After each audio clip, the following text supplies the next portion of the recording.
Hi, everyone. I'm Natalie DeMace from Barnum. I wanted to welcome you to our webinar today, Understanding Medicare. So today we're set up to do an educational session on what Medicare is, who's eligible, the different parts of it, what's covered, what's not covered, and really what to consider in selecting a plan for yourself. The chat is open, so if you'd like to send me a question as I'm going through the presentation, please do so by putting a message in the chat. There's a lot of us on the call today, so it'd be hard for people to just raise their hands and talk. So feel free to use the chat. I have with me today Miles Holly. He's my partner. Miles will be manning the chat. And Miles, why don't you put your contact information in there also in the chat to everyone so that everyone can have your information, your name and your phone number. So again, what is Medicare? Medicare is a federal program. It was designed to provide health insurance at an affordable cost to people who are over age 65. It was also available to people under age 65 and those who are on Social Security disability. People of any age would be eligible for Medicare if they have end-stage renal disease. In order to be eligible for Medicare, you must be what we consider fully insured, meaning that you or your spouse must have worked and paid into a Medicare job for a minimum of 10 years or the equivalent of 40 quarters. You also must be a citizen or permanent resident of the United States. The government gives us Medicare Part A and Medicare Part B. A is for hospital, B is for doctor services. So people think what insurance companies and what Medicare gives us, it's confusing. So I just want to make sure you know the government only gives us Medicare Part A and Part B. Once we have A and B, then we get to make some selections. We have two options. The first option is to enroll in a Medicare Supplement or MediGap plan with a prescription drug plan. Our second option is to enroll in what they call a Part C plan or a Medicare Advantage plan. Regardless of which direction we go in, you must have Medicare Part A and Part B from the government. So we're going to take these apart and separately. We're going to start talking about what does the government give us. Medicare Part A. It's really for institutional care. So mostly hospital, does cover hospice and other things. With Medicare Part A, if you've paid into the Medicare system, there's no additional premium that you'd be responsible for. If you did not work and pay into the system, it would cost you up to $565 per month to have access to Medicare Part A. So it's a very rich benefit. If you only have Medicare Part A and no secondary insurance, what would happen is every benefit period that you go into the hospital, that you would have a $1,736 deductible. And that'll cover you for the first 60 days. And then day 61 through 90, you'd be responsible for a daily copay of $434. So you could see why you might want some secondary insurance to help cover some of these expenses. With Medicare Part B, the standard Part B premium is $202.90. With Part B, there's a calendar year deductible of $283. Then there's a 20% copay for all other services. It's 20% of a doctor visit, an emergency room visit, an MRI, surgery, chemotherapy. So 20% of a doctor visit's probably not going to be quite a bit of money, but 20% of an emergency room visit, a surgery, God forbid, chemotherapy, that can add up pretty quickly. So it's important to look at some type of secondary insurance. I mentioned that the standard Part B premium is $202.90. So let me explain to you how this works. Medicare is not free. You do have to pay for it. So if I was single and I filed my taxes single and my modified adjusted gross income is below $109,000, I'll pay the standard Part B premium. If I'm married and file my taxes jointly and our modified adjusted gross income is 218 or below, in 2024, they do look back 2 years. Then your Part B premium again would be 202.90. So let's say I file my taxes jointly, and let's say my modified adjusted gross income from my 2024 tax return was 300,000, right in between here.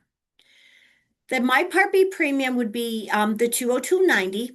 Plus, I'd be responsible for an income-related monthly adjustment amount, the IRMA, of $202.90. So it makes my Part B plus the IRMA 405.80. Then I'm responsible for an IRMA on my Part D plan of $37.50. So my total cost would be $443.30. So it's important to take a look at it. So let me see if I can answer some of the questions that you have relative to this. Well, one question I get is, well, I work, but my spouse doesn't work. Why do we have to pay the same amount of money? Well, it's because of how you file your taxes. So if I filed married filing separate returns, chances are we'd end up spending about the same amount of money, but it is how you file your taxes. The other question I have is that, okay, my our modified adjusted gross is 300, but both my husband and I have now retired, and now it'll probably be about $100,000. There is a form you can fill out. It's called a change of event form that you could request. Hey, I was working. There's been a work stoppage. My income has gone down. Please reduce my Part B premium. So there is a way for this to be considered. If you don't want to fill the form and you just want the government to decide, what happens is each January 1st, so January 1st of 2027, they'll look at your 2025 tax return. January 1st of 2028, they'll look at your 26 tax return. So it could change us, it could change us for the better too. So what could happen is that, let's say I inherit some money, or let's say I win the lottery. Well, for that year, in that calendar year, if our income is higher, we will be paying that higher premium. Miles, how are we doing on questions? Any questions on this slide? Yeah, I was just going to say, we have one question here that says, I'm a retired federal employee covered with Kaiser. Why am I also paying for Part B? Great question. So with the retiree medical, if you're eligible for Medicare Part A and Part B, you must have it. So the A and B, you must have the A and B in order for the secondary insurance to come into play. So it is a requirement for you to have that. Anything else? Yeah, follow-up question for this slide is, if I work but also receive a Social Security retirement check, does the plan count the dollars I receive from Social Security as income? So I am not a tax preparer. There are some rules, and I think there was some legislation talking about reducing the amount of your Social Security that have to pay income tax for, but it's not something I'm prepared to answer for today. So there are some rules, though, as far as Social Security and how it's handled, but it would be typically considered income. So a big question I get is, hey, when do I do this? Well, let's talk about some different scenarios. So if I stopped working and I'm already collecting Social Security and I'm not 65 yet, I will automatically be enrolled in Medicare Parts A and B, and that coverage will be effective the first of the month I turn 65. Unless my birthday is the first of the month, then it's the first of the previous month of the month I turned 65. So let's say I'm collecting Social Security. I automatically get enrolled in Medicare Part B, but I'm covered under my spouse's health insurance and he is still working. I could request that the Part B be taken off. I must have the Part A, but I could get rid of the Part B. So that can happen. Before doing so, please make sure with your spouse's employer that they don't require you to have Medicare Part A and Part B. Some employers, especially when they're under 20 employees, will require that A and B be primary and your health insurance through your employer would be secondary. So this gets very, very technical. So you want to make sure you're understanding it and making the right decision. Let's say I'm retired and I'm turning 65 and I need health insurance. Well, 3 months before the month I turned 65, the month I turned 65, and then 3 months after the month I turned 65, I'm eligible to enroll in Medicare. Well, if I need the health insurance, you really want to do it the 3 months before. This way, my coverage will be effective the month I turn 65. So there is something that you must do in order to actively have Medicare Part A and Part B. A lot of people ask me, well, if I'm not collecting Social Security, how do I pay for this? Well, the answer is that what they'll do is they'll send you a bill quarterly for the Part B premium. And then after that, you can set up monthly checking account deductions if you want to start paying monthly after the first quarter's bill. Let's say I'm over age 65. I'm still working. My spouse is covered under my plan. We're still receiving employer medical benefits. Maybe applied for Part A, maybe I didn't. Well, the rule is within 8 months of leaving employment or losing coverage, whichever is earlier, I must enroll in Medicare Part A and B. I must have A and apply for Part B. And I spend a few minutes on this is because more and more companies are doing um, severance packages to their employees that says, thank you for your years of service. We're going to give you a package. We're going to pay for your health insurance for 12 months. Well, you're no longer working. So you must, within 8 months of leaving employment, enroll in Medicare Part B and pay for it, even though your health insurance is going out for 12 months. Then in month 13, then you can enroll in the secondary insurance of whatever you like. But just be aware of this. And if you have friends that are dealing with this, it is really important. This is a strict rule that you must apply for the Part B within 8 months of leaving employment or losing coverage, whichever is earlier. Not only, oh, perfect. Never mind. um, this is a new slide for our 2026 deck because I get so many questions on this. So let's talk about this. So health savings accounts and Medicare. The government's rule is you cannot have Medicare Part A and contribute to a health savings account, an HSA account.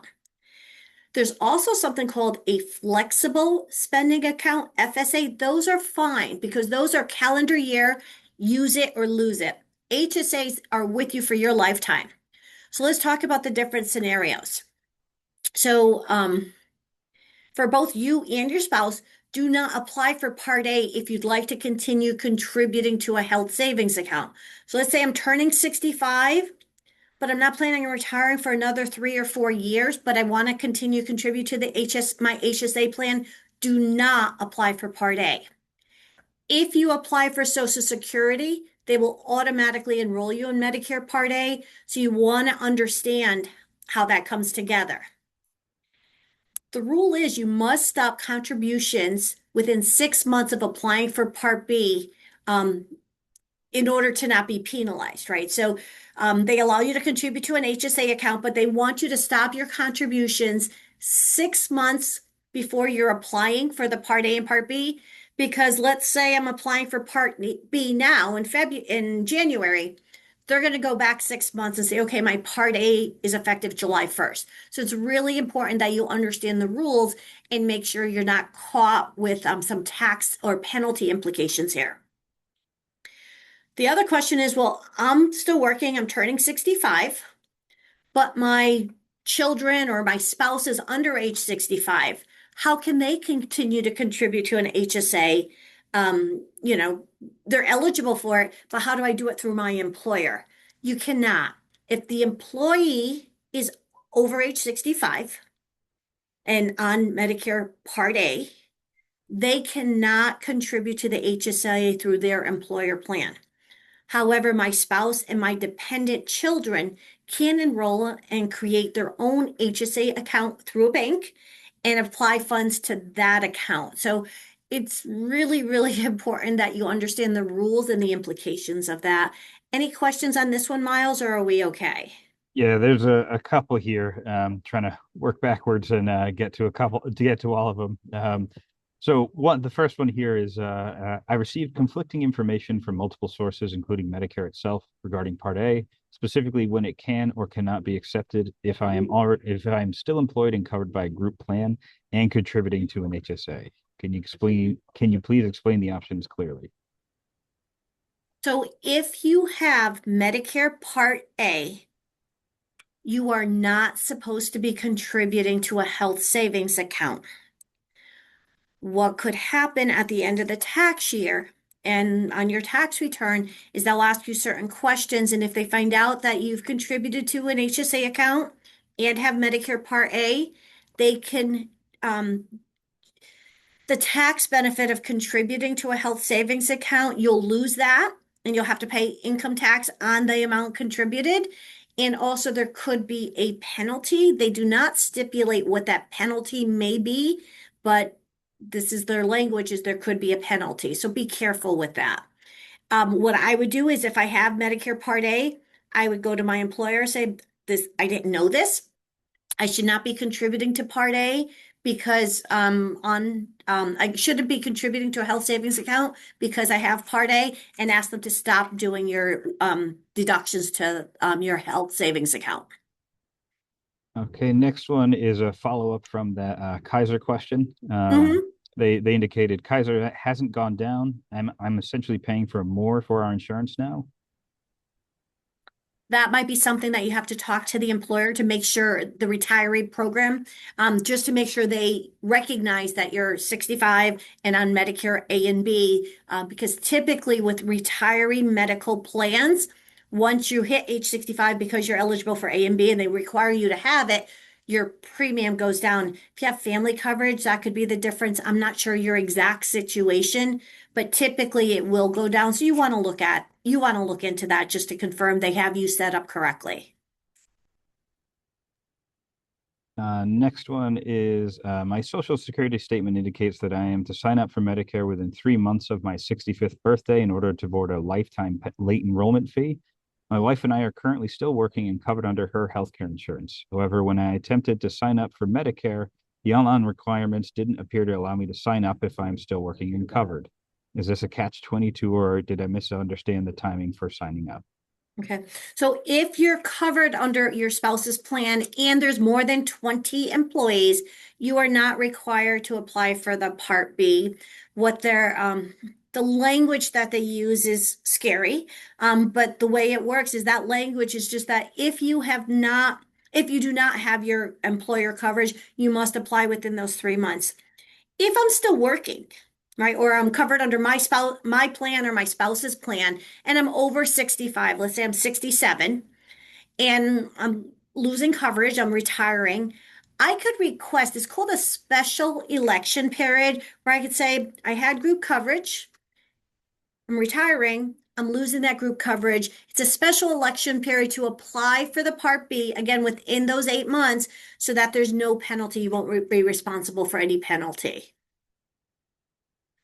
I'm going to keep going and we'll get to more questions in a minute. So, like everything with the government, if you do not enroll when you're supposed to, there's going to be a penalty. So, if you didn't apply for Part B when you were supposed to, there's a financial penalty. It's 10% for each full 12-month period that you should have had Part B that you did not sign up for it. And there's also a time period penalty that if you miss the enrollment period, the only time you're allowed to enroll in the Part B is during what they call the general enrollment period that goes from January 1st to March 31st. That'll allow you to apply for the Part B. But if it's been more than 12 months that you didn't have it, you will have a penalty, and that penalty will follow you for the rest of your life. So this again is what the government gives you. The government gives you Medicare Part A and Medicare Part B. Let's look at some of the secondary options. So on that first chart, I said there's option one, option two. So this is option one. This is a MediGap or Medicare Supplement plan to go with your straight Medicare. It's designed to cover your out-of-pocket costs, your co-payments, your co-insurance, your deductibles. They are sold by private insurance companies. They are not sold by the government. And it allows you to see any Medicare provider anywhere in the United States for a Medicare service. To enroll in one of these plans, you must be enrolled and have Medicare Part A and Medicare Part B. And then you must purchase a separate standalone Part D plan, a prescription drug plan. You cannot be enrolled in a supplement plan and also be enrolled in a Medicare Advantage plan.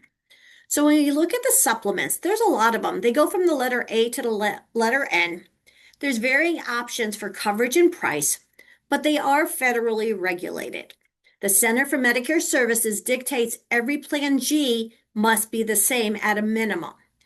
They can be different in that their pricing could be different, and some of their value-added discounts and services can be different, but a G is a G and N is an N. So again, they go from the letter A to the letter N.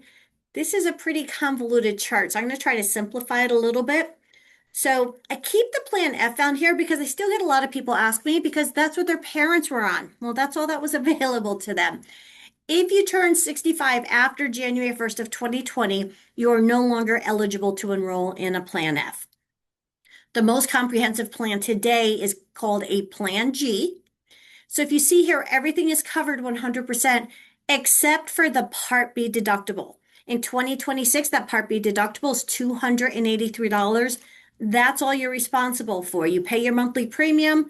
You pay for the first $283 in medical expenses for the calendar year. That's it. Everything else is covered 100%. A lot of people say, well, I don't need that much insurance, so I want to look at a Plan N. With a Plan N, in addition to the deductible, you're still responsible for paying that deductible. You're also responsible for paying a $20 copay for every doctor visit, whether it's a primary or a specialist, $50 for any emergency room or urgent care visit. And then if the doctor charges, they could charge an excess fee, but only doctors who do not accept Medicare assignment can charge this. And I saw statistically recently that only about 3% of all Medicare doctors do not accept Medicare assignment. So it's typically not an issue for most people. So because you do have some out of pocket, the Plan N will be a less expensive plan than the Plan G. Depending on where you live, depending on how old you are, depending on if you're male, female, the difference between the G and the N, sometimes it's just a couple dollars, sometimes it could be a lot larger. So you really have to look at it for your own personal needs. The other option that's available is a high deductible Plan G. So the way that works is it's really not a deductible, it's really a maximum out of pocket, but they do call it a high deductible plan, so I have to call it a high deductible plan. With that plan, what happens is Medicare A and Medicare B are primary, and then you're responsible for all of the A and B deductibles and coinsurance up to $2,950 a year. So if I'm turning 65 and I'm pretty healthy and don't really want to pay a high premium because I hardly go to the doctor, this might be a great option for me because I'm paying a lower premium, but I know that I have out of my pocket $2,900 that I'll be responsible for. This is an annual plan, so whether I enroll in January 1st or July 1st, I am responsible for this maximum out of pocket. So it's important to take a look at it. In looking at Medicare, we talk about what's covered, but it's really important to understand what's not covered. So Medicare does not cover custodial or personal care.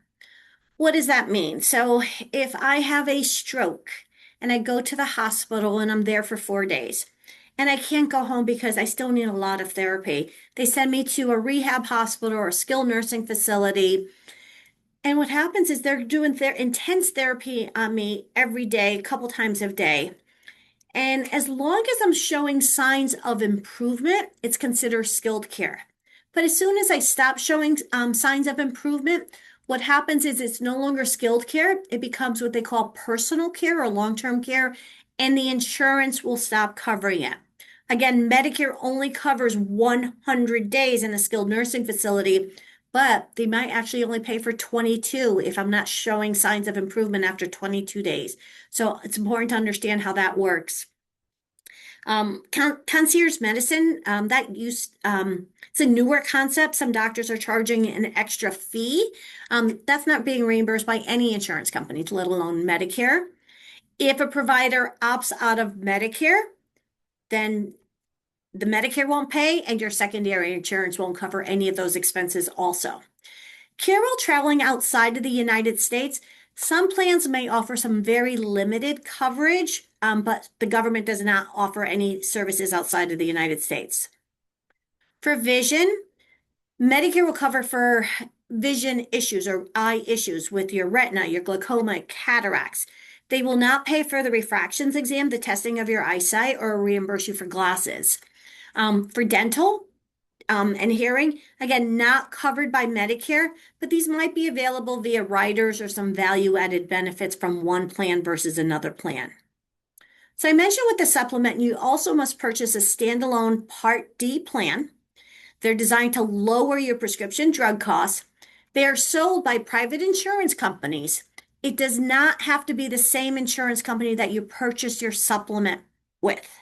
So take a look at it. Your supplement might be with one insurance company. Your drug plan might be more attractive to you to go with a different plan with a different insurance company. To enroll in the plan, you must live in the plan service area. That means if I live in Fairfield County, Connecticut today, and I move to Florida or South Carolina or Vermont, I'm in a different service area. I must change my plan. These plans will change based, or your cost for these plans will change based on your use of a preferred versus a standard pharmacy. So it's important to know that if I like to go to the mom and pop pharmacy down the street for me, I want to make sure how it's going to be affordable for me under the various plans. Um, Prescription drugs are included and may be included in Medicare Advantage plans, depending on the type of plan you purchase. And if you don't purchase a Part D plan when you're first eligible, there may be a penalty for each month you're late in enrolling. So this is really important because I hear people say, I don't take prescriptions or I don't believe in prescriptions. Well, the issue is you don't know when you might need a prescription drug plan. God forbid you have cancer, you might need an oral chemotherapy drug. With that drug, it could be very, very expensive. So I encourage you to buy a very if you're in that category, buy a very inexpensive drug plan. This way you have it for that just in case, and this way you don't have to pay a penalty for that in the future.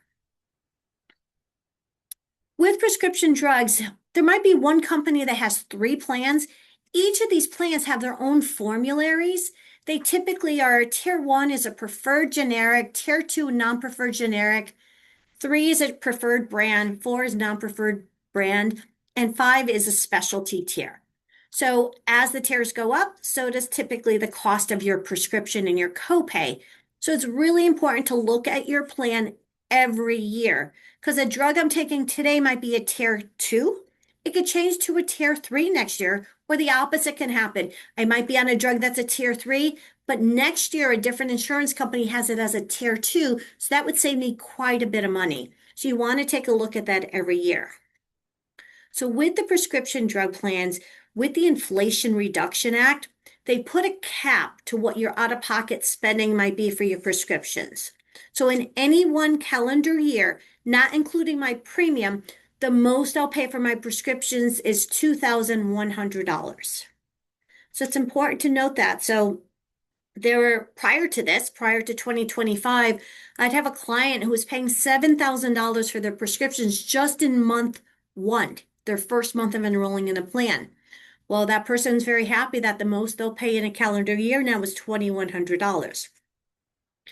With these plans, it's nice also that if I have an expensive prescription and I hit that $2,100 the January of every year, I can work with my insurance company and ask them to smooth or spread my costs over the next 11 months.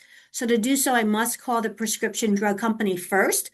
Then when I go to the pharmacy, I pay 0, and then the insurance company will send me a bill for $2,100 divided by 11 months. So you'll just pay that monthly for the rest of the year. Again, they do have formularies, there's tiers. It's important when you're looking at these prescriptions, you want to look, is there a prior authorization? Do they require prior authorization before they approve the drug? So just because the drug is in the formulary doesn't mean they're automatically going to give it to you. The biggest questions I have recently, or the last 2 years, is with the GLP-2 medications.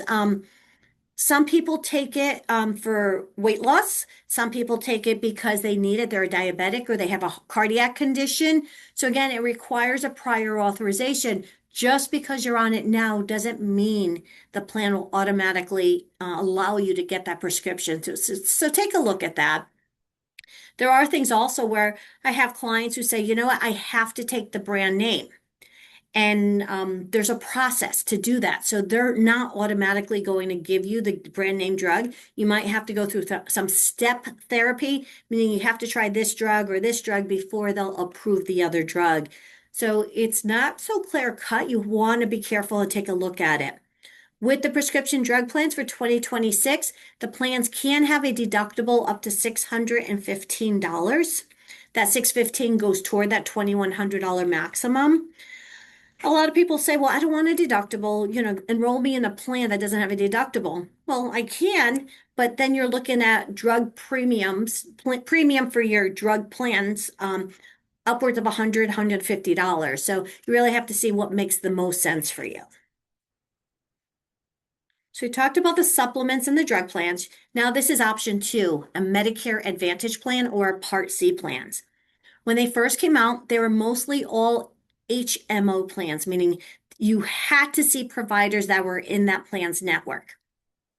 People weren't so happy with that, so they requested and they received there's more PPO plans. So with a PPO plan, there are still networks of doctor that it's less expensive for you to see the doctors in the network, but it allows you to go outside of the network. And by going outside of the network, you'll have higher copays, but it allows you to go outside of the network. So it gives you more choice, more option. What I'm finding for this year in 2026, many of the carriers have dropped their PPO plans and are going back to HMO plans. So it's something really important for you to take a look at. The other thing to be aware of is with these plans, I see Dr. Smith. He's my primary care. Well, Dr. Smith is in network when I enroll in the plan for February 1st. In April, if Dr. Smith and the provider group that he's part of is renegotiating their contract with my insurance company, he may not be in network for me for the remainder of the year. So I didn't used to explain this to people, but the last few years it's been a bigger issue. So just recognize that the doctor's in network when you purchase it. You hope they're in network for a long time, but there's no guarantee that they'll be in network for the remainder of the year while you're on that plan. In addition to an HMO and PPO plan, there's also something called Medicare Special Needs Plans. One that's really popular is the low income subsidy. So this is for people who have low income. I mean, this is some people aren't aware of it, but if you have a parent or an aunt who's elderly, who has been retired for a long time, they may qualify for some low income subsidies, which gives them sometimes money for groceries and other things. So definitely worth looking into to see if they qualify. To double check if someone qualifies, put in the Google search or whatever search tool you use, Connecticut Medicare Savings Programs. And it'll come up with what the requirements are to see if someone's eligible for this low income subsidy plan. There's also institutional plans. So someone who goes into a nursing home might be eligible for a plan there. And if you have a chronic condition, these aren't available in every single state, but let's say I'm a diabetic. It'll allow me to enroll in a special plan that's designed for diabetics. Typically, the formulary for the costs for diabetic medications are going to be less on that plan. So that's what they try to do is really help you based on that condition. When we look at Medicare Advantage plans, there's a lot of plans. So if you go, great tool is medicare.gov. If you put in your zip code, there might be 40 plus plans in your area. So how do you pick one plan versus another plan? The first thing I always recommend, and if I'm working with you and you're looking for my help, first thing I'll ask you for is give me a listing of your prescriptions and your preferred pharmacies. Because you don't want to enroll in a plan that does not cover your prescription, or maybe covers it at a more expensive cost than another plan. I take a look at those plans and say, okay, based on those plans, I've narrowed it down to a few plans. Now let's take a look to see which doctors are in network. Are all of my doctors in network? And some of my clients have made a mistake in saying, well, here's my primary. And I said, well, what other doctors do you see? They say nobody. And then I have a conversation with them. I said, let's go through all the gist. Your dermatologist, your cardiologist, your ophthalmologist, your gastroenterologist, all those doctors, you might not see them today, but you might need to see them tomorrow. So you want to double check all of your doctors to make sure they're in network. If you don't like your gastro doctor and you don't care about them, then it's not a big deal. But if there's a doctor that you want to make sure is in network, and a hospital for that matter, you want to check that and you want to make sure. And then from one plan to another, there's different extras. Look to see which extras are important to you, and all things being equal, and enroll in one of those plans. So in comparing your supplement versus your Medicare Advantage plan, Well, the supplement plan, if we look just at cost, the supplement plan does have a higher premium, but it does have a lower out of pocket. With an Advantage plan, there's typically a low to no premium, but there's a higher out of pocket depending on where you live. Um, Across the state, generally the maximum out of pocket is about 6,700, 6,750. Some states it's 9,200. Other states I've seen it as low as 4,000. So it depends on where you live. When you're looking at providers, a supplement allows you nationwide coverage. You don't have to ask your provider, hey, do you accept this company? Say, do you accept Medicare? If they accept Medicare, they're responsible for accepting your plan. With a Medicare Advantage plan, there are networks. So you want to make sure your provider is in network to not have to pay higher out-of-pocket costs. So you want to double check, does my provider accept this company and this plan? So one plan to another might have different network of providers. And then for coverage, with a Medicare supplement, it covers medical. You must purchase a separate standalone prescription drug plan. Where an Advantage plan, a lot of the plans do include prescription drugs, plus they cover an annual physical and may include some extra benefits that are available under the various plans, the various options. When looking at plans, it's important to look at what's covered, but it's also important to understand what's not covered. Again, the doctors in the hospital, are they important to you? If they're not important and you're just going to go wherever, that's fine. That makes your job a lot easier in picking out a plans. But if that is important to you, it's really important to do the research and know which hospitals, which doctors, which radiology, if you're doing mammograms every year, which facilities are most important to you. When you're looking at the cost is so much more than premium. It's your premium, it's your co-insurance, it's your co-payments, it's your deductibles. What's the most you might be responsible for out of your own pocket from one plan to another plan? With prescriptions, again, the formularies change. Each plan has its own formulary. So you want to check and say, okay, how will my prescriptions be treated versus, this year versus, last year, and take a look at that because there are changes to the formularies and the tiers. Every year you'll see changes. For your coverage, you want to know if you travel, if I'm a snowbird or a snowflake and I live different parts of the year in different parts of the state, that could be treated differently. You might want one plan versus another. Do you travel outside of the United States? Do I have family in India? Do I have family in Italy that I go spend 2 or 3 months there? Which plan is going to treat me the best for that type of travel? Or do I need to buy a separate travel policy for that? Um, Star ratings is a newer concept, but it's probably not that new anymore. It's probably 4 or 5 years in now.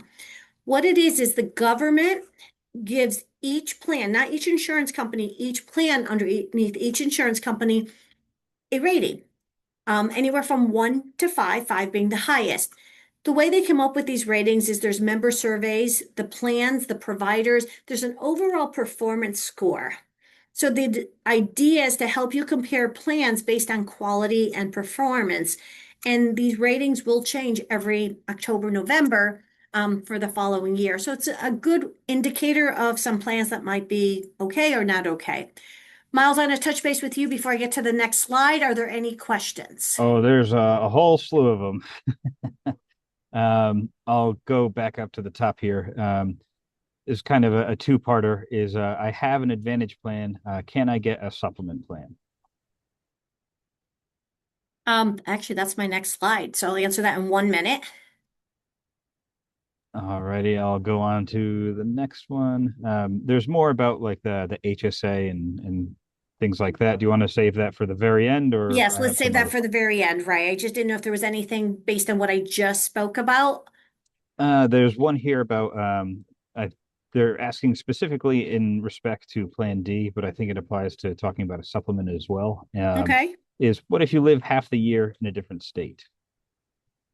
So that's where I was saying here, are you out of state part of the year? So wherever you file your taxes, whatever Social Security you have to list a primary residence, whatever that residence is, that's the plan you're going to buy. So if I live in Connecticut and in South Carolina, my primary residence is Connecticut, I pay my taxes to Connecticut, then I need to enroll in a Connecticut plan, but I also want to make sure I enroll in a plan that'll allow me to have coverage in South Carolina or Florida or wherever I might be traveling to, where I have maybe three kids in three different states. You want to make sure you have coverage for you while you're traveling. Next one is, can you switch your supplement plan during enrollment periods? Yep, I'm going to answer that. Next slide. Okay. And I think the next question, if I start off on a plan N, is it easy to Yep, change to plan we'll G? get to that. Yeah. Okay. Let me get through then the last couple slides. We'll make sure we answer every single question here. So, the next question that looked like there was a couple in the chat, a couple questions about this is, can I change my plan? What are the rules? Well, every year there is an annual enrollment period that goes from October 15th through December 7th. If you don't do anything, you just keep your same plan and it automatically renews. But every year I encourage you to take a look at your prescription drugs and the tiers and make sure it's going to work for you. If the plan you're on, make sure it's going to work for you for the following year. This gives you an opportunity to compare plans and really make a decision on what is the right plan for you. During this period, you're allowed to switch from a Medicare Advantage plan to another Medicare Advantage plan or to a Medicare Supplement plan.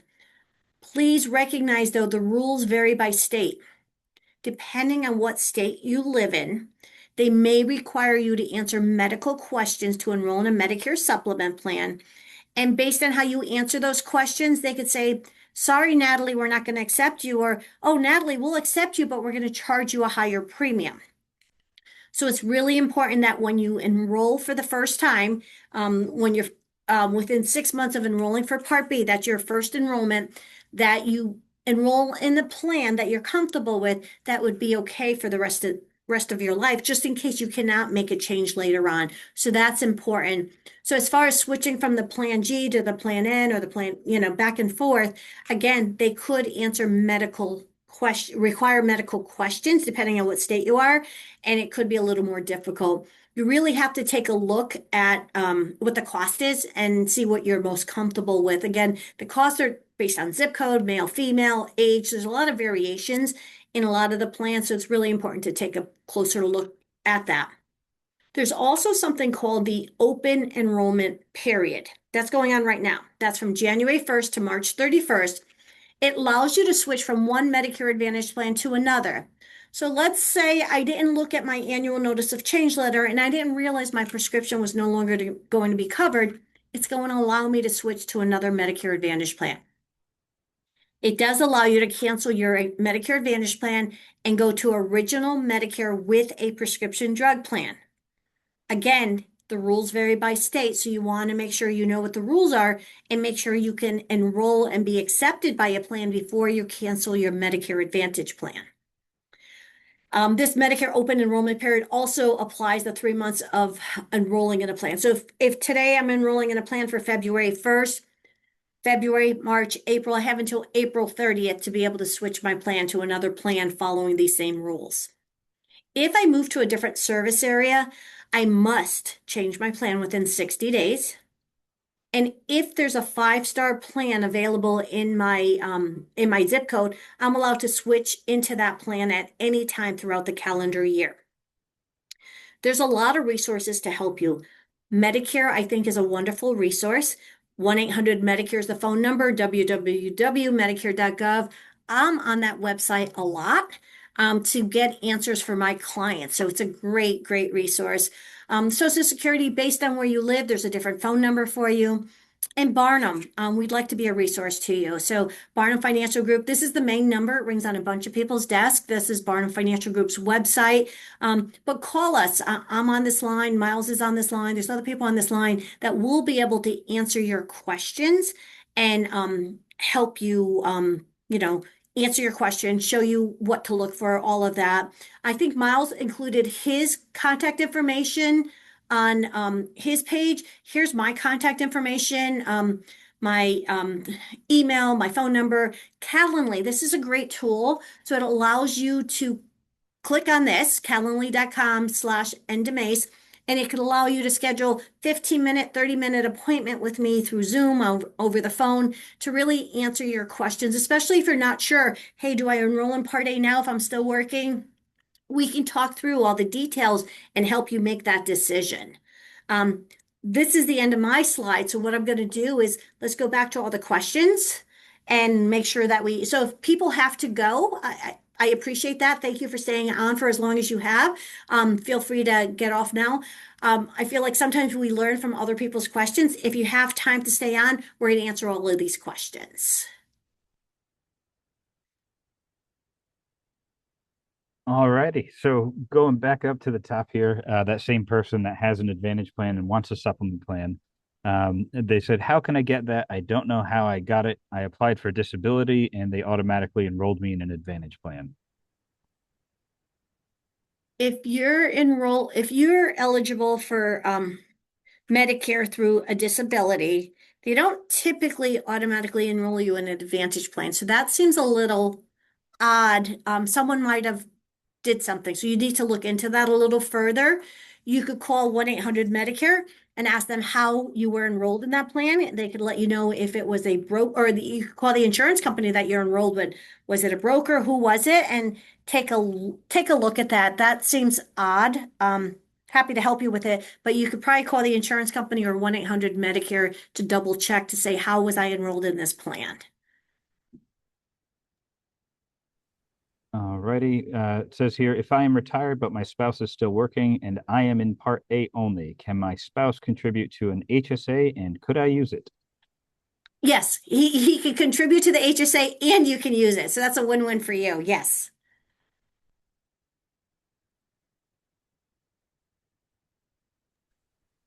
Can you still use the money in the HSA that was already in it? Yes. Yes. The HSA, that's why they treat the HSA different than the flexible spending account. With the HSA, you're allowed, that's yours for your lifetime. And if you die before that money is used, it goes to your heirs for their lifetime. So that's where the value is of the HSA. HSA plans are spectacular. Anyone who's under 65, who I highly encourage you to take a look at that to see how that'll work. Alrighty. Follow up from the previous question is sounds like my spouse can contribute to HSA as she is under 65 and working, but I am over 65 and getting Part A. Can I use her HSA to offset my costs? Yes. Okay. Um, can you contribute the full allowable HSA amount for the year prior to stopping contributions? So no. So you're only, well, there's the rules and then there's what people do, right? So if I'm planning on applying for Medicare Part B, and they're going to make my Part A retroactive, and my Part A is going to be retroactive February 1st. I can't contribute 1 year of HSA contributions on January 1st for the year. I'd only be able to do it for 1 month. So whatever the maximum contribution is for that year, I would do 1/12 of that amount. That's the amount I'm allowed to contribute and have the tax benefits of not paying income tax on that benefit. So you have to be really, really careful with that. Next one is can your employer still contribute to the HSA account? I get this question a lot. You're not supposed to have contributions to a HSA account, or sometimes it's called a HRA account, health reimbursement account, if you're on Medicare Part A. I know people do it.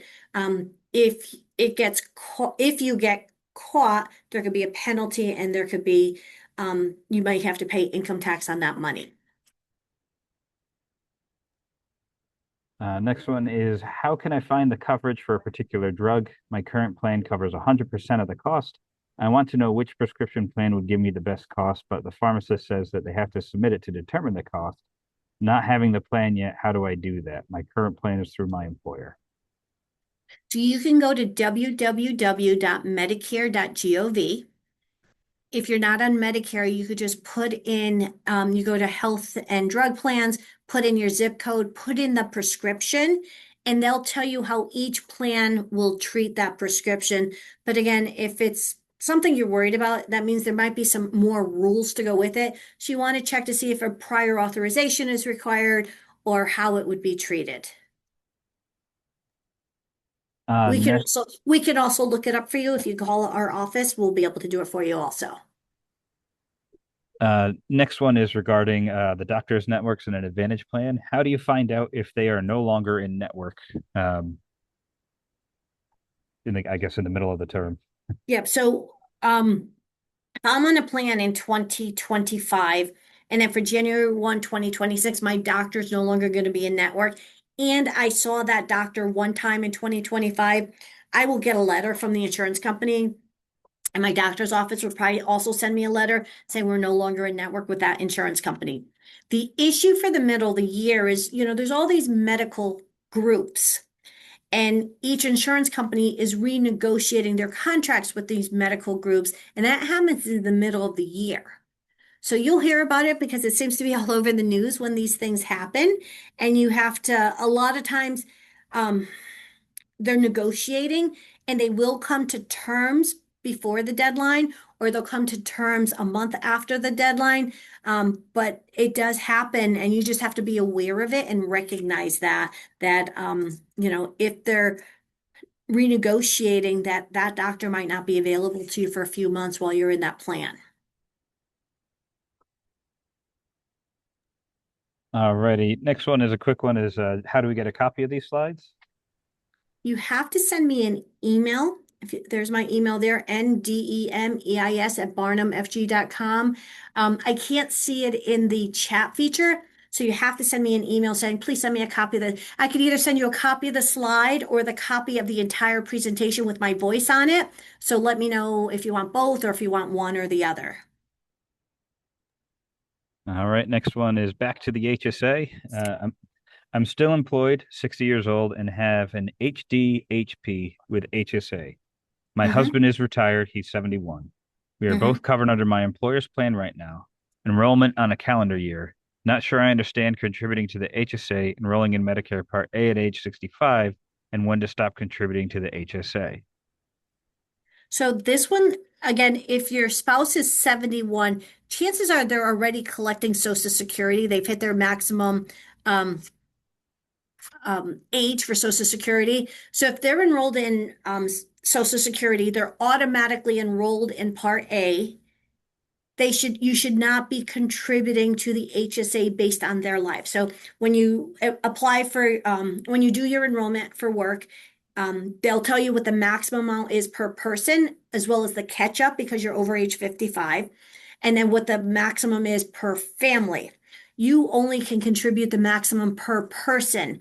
So if you're already contributing for your spouse who's on Part A, you might want to go to your employer and say, hey, listen, I'm sorry, I didn't realize this. I need to reduce my contribution or stop it at a certain point so that it doesn't go over the maximum amount for one individual. And there's a follow up to that question. Their birthday is in March. When I turn 60, the year I turn 65, do I need to stop participating in the HSA for January 1 or earlier? It's a great question. So let me clarify. So it's really the HSA where I was saying the 6 month look back is only for people who are over age 65. So if I'm 67, they'll go back 6 months. But if I'm turning 65 in March and I'm applying for Medicare March 1st, there's no issue with having an HSA up to March 1st. We are applying for Part B. We have the form from the employer, which states coverage ends at end of January. Will that be an issue with getting Part B? No, so that form, there's a link you can go on, or you go to ssa.gov and enroll in Medicare Part B, and you can do it right online. So they're just saying that you currently are enrolled in health insurance from at January of 2026. So that'll allow you to enroll in Part B. Please remember to put on the form when you want your Part B to start. Do you want it for February 1st or do you want it for March or April 1st? It's important to indicate that day. Otherwise, they'll do it for February 1st and you might be paying for an extra month if you don't need it. So just make sure you're clear on that form.